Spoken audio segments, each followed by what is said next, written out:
Oke, perkenalkan nama saya Kevin Istanto Jendrate dari Prodi Informatika dengan NIM 1123040. Saya di sini akan membahas mengenai defining data migration strategis for seamless ERP transformation case study.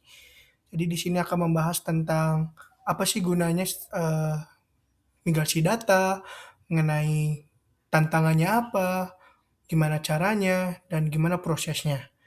Nah, kita akan bahas dulu apa itu migrasi data di ERP. Migrasi data itu adalah proses kompleks yang melibatkan memindahkan data dari suatu sistem warisan atau disebut juga legacy system ke platform ERP yang baru diimplementasikan atau ditingkatkan.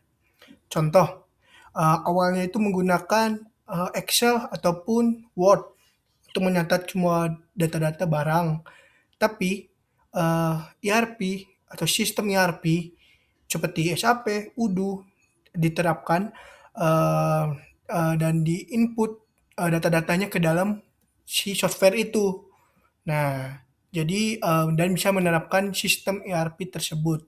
Nah, proses ini sangat krusial karena keberhasilan dan implementasinya tuh tergantung gitu pada eksekusi strategi migrasi data. Jadi tidak semena-mena gitu untuk melakukan migrasi data kalau tidak ada persiapannya. Nah, maka dari situ paper ini ada untuk mempersiapkan gimana sih caranya kita memigrasi data.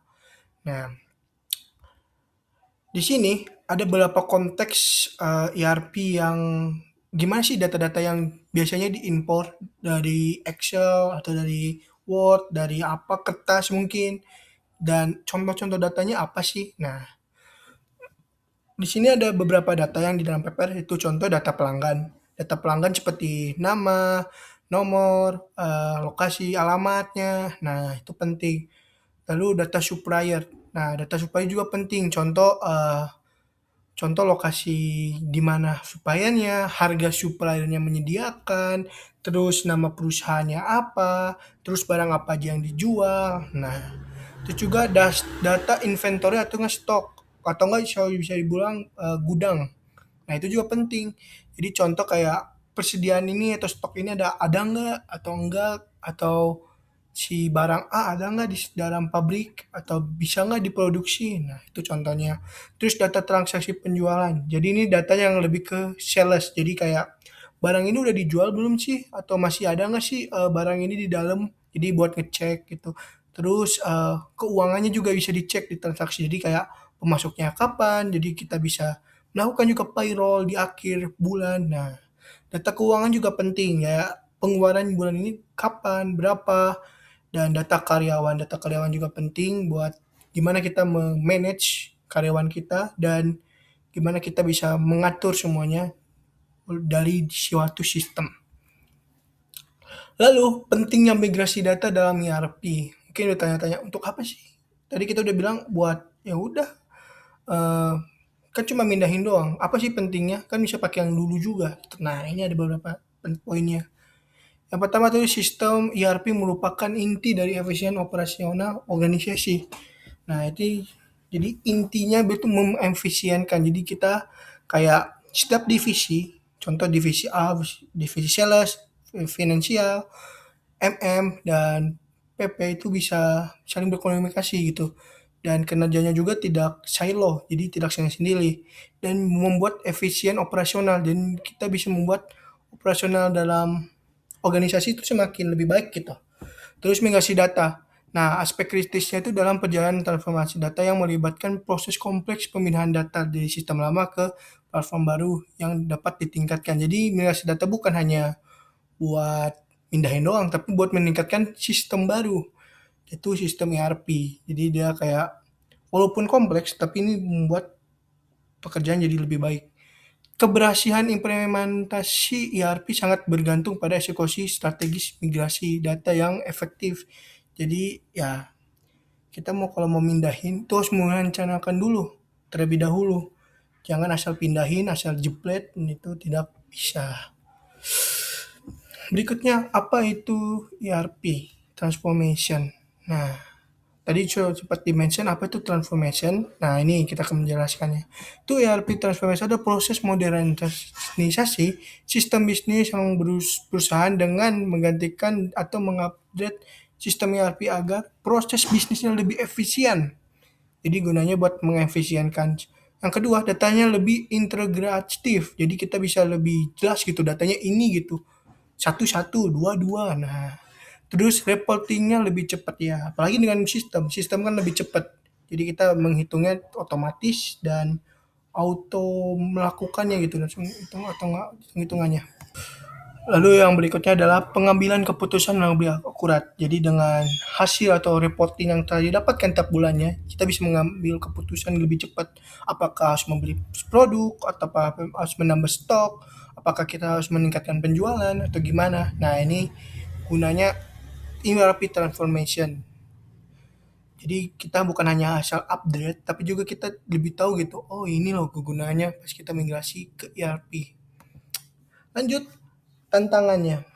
Nah, pasti setiap pemindahan pasti ada tantangannya, yaitu ada 5 tantangan, yaitu masalah kualitas data, yaitu memastikan akurasi atau kelengkapan dan konsistensi data. Anggapannya, contoh data yang di kertas itu kadang biasanya nggak tertulis, angkanya kurang atau gimana, dan itu harus dibenerin. Jadi itu mungkin jadi eh, tantangannya. Jadi harus dilengkapi dan benar nggak data ini ada atau enggak. Nah, terus kompleks sistem warisan. Jadi contoh, mungkin semakin rumit atau semakin tradisional proses apa warisannya atau sistem yang terdahulunya, mungkin semakin susah gitu untuk memasuki datanya. Karena contoh kalau mungkin datanya Excel ke sistem mungkin masih bisa di copy-copy, tapi kalau datanya kertas mungkin kita harus ketik ulang. Nah, yang ketiga, pemetaan dan transformasi data. Jadi menaraskan data lama dengan struktur baru ERP baru. Contoh di struktur ini anggapannya di struktur tabel. Jadi struktur tabel yang tradisional lama itu ada tanggal, ada jumlah stok. Ya jumlah stok. Tapi di sini bukannya jumlah stok, tapi juga kapan masuk, kapan keluar. Nah, mungkin itu harus disesuaikan lagi. Terus yang keempat itu adalah volume data. Nah, kita nggak tahu volume data dalam suatu sistem terdahulu itu besar atau enggak. Jika lo besar itu mungkin akan membutuhkan waktu yang lebih lama. Terus yang kelima adalah keamanan data. Apalagi data karyawan, data pelanggan, data vendor itu kan penting. Jadi kita harus melindungi setiap data itu dengan aman. Lalu fase-fase migrasi gimana sih? Nah, yang pertama itu adalah mempersiapkan eh, tadi yang kita merancang, oh datanya udah siap nih, kita sudah mempersiapkan tujuannya apa sih kita memigrasi? Apakah cuma cuma mindahin doang? Nah, kita harus tahu kayak tadi kan tujuannya apa. Terus analisis dan perencanaan. Nah, kita harus juga analisis tadi struktur tabelnya sama nggak? Terus data yang ini lengkap nggak? Nah, kita harus dan gimana nanti ke depannya kalau nggak lengkap. Nah, itu kita harus merancang gitu apa menganalisis. Nah, baru kita ketiga merancangnya. Kayak oh ini tabel-tabel ini aja yang diperlukan, data-data ini aja yang bisa dimasukkan dan dapat dimasukkan ke dalam suatu sistem. Nah, contoh data karyawan, vendor ataupun produk. Nah, pengembangan dan pengujian. Nah, ini waktunya pengembangan. Jadi kita udah mulai memasukin datanya, kita ngembangin dulu dan nguji apakah sistemnya berjalan dengan lancar terlebih dahulu, belum dimasukin datanya tapi kita uji dulu jalan nggak. Nah, yang kelima baru ekstraksi dan transform dan load. Jadi kita ke ekstraksi dulu, baru transform, baru ngeloadnya. Nah, baru kita keenam itu nge-record count. Jadi kita hitung dulu datanya sama atau enggak seperti yang eh, legasi warisan yang terdahulu, dan ngecek juga datanya lengkap atau enggak pas kita pindahin dalam melakukan migrasi data. Terus yang ketujuh, pemantauan kinerja sistem setelah pemindahan. Jadi ini penting juga karena mungkin saja pas kita masukin data aplikasi yang tadi kita udah uji di awal, mungkin error di akhir. Jadi ini penting untuk memindai jalannya suatu sistem dari awal sampai akhirnya. Jadi kita nggak mungkin asal tinggal, tapi kita jaga dulu beberapa kali sistemnya. Lalu ada resiko juga, bukan hanya tantangan, tapi juga ada resikonya pas kita memindahkannya. Jadi eh, gimana sih kita meminimalkan kegagalan pada saat kita memindahkan suatu data? Nah, yang pertama itu adalah membersihkan data yang ketat. Jadi kita membersihkan dulu. Jadi kita contoh data yang sebelumnya jumlah stok masuk sama stok keluarnya nggak ada. Nah, kita mungkin bisa akal-akalin dan kita tambah gitu. Dan biar agak konsisten gitu datanya. Terus yang kedua itu perencanaan waktu henti dan di luar jam sibuk. Jadi kita pas melakukan pemindahan data itu jangan dilakukan pas suatu bisnis bekerja. Jadi kita melakukannya di malam hari agar server atau apapun itu tidak ada terisi data ataupun ada kegiatan aktivitas. Jadi tidak mengganggu suatu suatu bisnis sedang berlangsung. Yang ketiga itu proses cadangan atau backupan atau ini jadi kita penting juga. Jadi data yang udah ada, yang udah tersimpan atau yang sebelumnya belum disimpan itu harus di-backup. Jadi agar tidak terjadinya kehilangan data, kerusakan, crash, apa dan lain-lain. Dan juga ada juga pemulihan data. Jadi kita jika terjadi crash atau tabrakan, kita bisa melakukan rollback untuk mencegah untuk kehilangan data. Jadi datanya tidak langsung hilang, tapi kita bisa mengembalikan sistem ke titik poin sebelumnya sebelum kita memasuki data. Lalu yang terakhir atau pelatihan penggunaan eksklusif untuk memanfaatkan adopsi sistem baru. Jadi ini khusus untuk karyawan yang mungkin eh, untuk mengimplementasikan sistem baru atau sistem ini harus kita juga harus melakukan pelatihan terhadap karyawan-karyawan kita agar tidak terjadi miskomunikasi atau apapun itu tidak pemahaman sistem. Nah, itu penting. Jadi harus ada pelatihan khusus untuk penggunanya. Berikutnya, ini ada studi kasus yang dari ABC Decking. Nah, studi kasusnya itu seperti dia memindahkan dari sistem AS4000 ke Oracle fungsi ERP. Nah, ini ada empat putaran yang dilakukan gitu. Ada mock road, yaitu simulasi migrasi atau target data siapnya itu 60-80%. Lalu dia melakukan juga sistem integrasi testing untuk menguji data integrasi sistem datanya. Itu targetnya 80-90%. Lalu dia juga melakukan user acceptance testing, yaitu validasi oleh pengguna. Jadi kita langsung mengujinya langsung gitu oleh pengguna-pengguna yang kita telah latih. Terus ada pair order atau production, atau migrasi langsung ke lingkungan produksi. Berikutnya ada users and change management, itu adalah users training yang atau pelatihan. Kita juga harus melatih gitu kan, tadi kita udah bahas. Kita harus melatih pengguna agar memahami struktur data yang sistem baru. Jadi mungkin ada record baru atau tabel baru, mungkin mereka harus paham gitu cara sistemnya bekerja.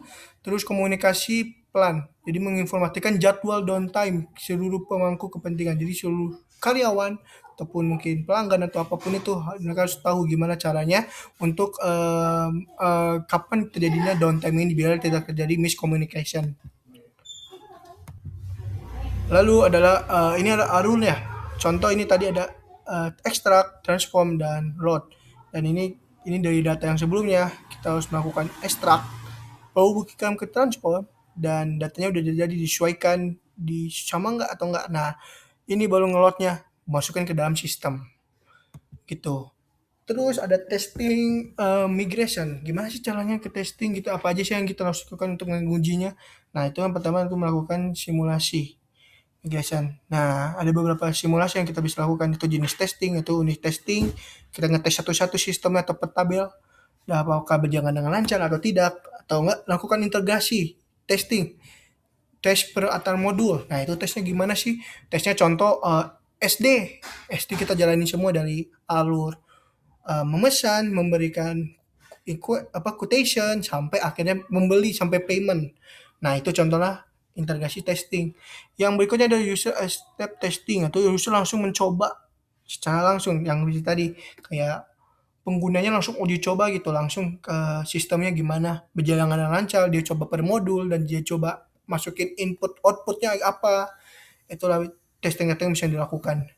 Berikutnya ada proyek migration, biasanya untuk punya struktur tim. Jadi gimana sih kita punya struktur tim untuk menggunakan sistem. Nah, itu biasanya seperti ada project manager untuk mengatur timeline dan resource, lalu ada business analyst untuk menerjemahkan kebutuhan bisnis kita, juga data manager untuk menangani transformasi data nanti. Terus QA tester, nah itu penting buat menguji sistemnya ada atau jalan nggak.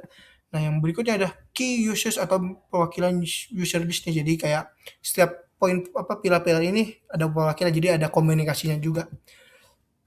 Berikutnya adalah faktor kesuksesan data migrasi adalah people. Jadi kita ikut utamakan orang IT untuk dan bisnis itu harus sukses. Terus juga ada SOP-nya, timeline-nya juga jelas, yang seperti tadi kita udah bahas. Teknologinya juga harus jelas, apa aja yang dipakai, contohnya seperti talent, informatika, Microsoft SQL, atau service itu contoh harus jelas. Jadi semuanya harus jelas. Lalu yang berikutnya, kenapa sih data migrasi lebih sulit daripada install ERP sendiri? Nah, ini penting. Jadi jawabannya ada, karena software itu bisa diinstal dengan standar. Tapi data yang setiap perusahaan unik, jadi setiap data itu pasti unik, setiap perusahaan itu pasti unik. Tapi kalau untuk menginstal itu lebih mudah. Nah, tantangan terbesarnya itu adalah kualitas datanya. Jadi setiap perusahaan pasti memiliki kualitas data yang berbeda-beda. Nah, kesimpulannya, ERP Transplantation tidak hanya menggantikan software, tetapi juga memastikan seluruh database berpindah dengan akurat, aman, dan tanpa mengganggu operasional perusahaan. Sekian dan terima kasih.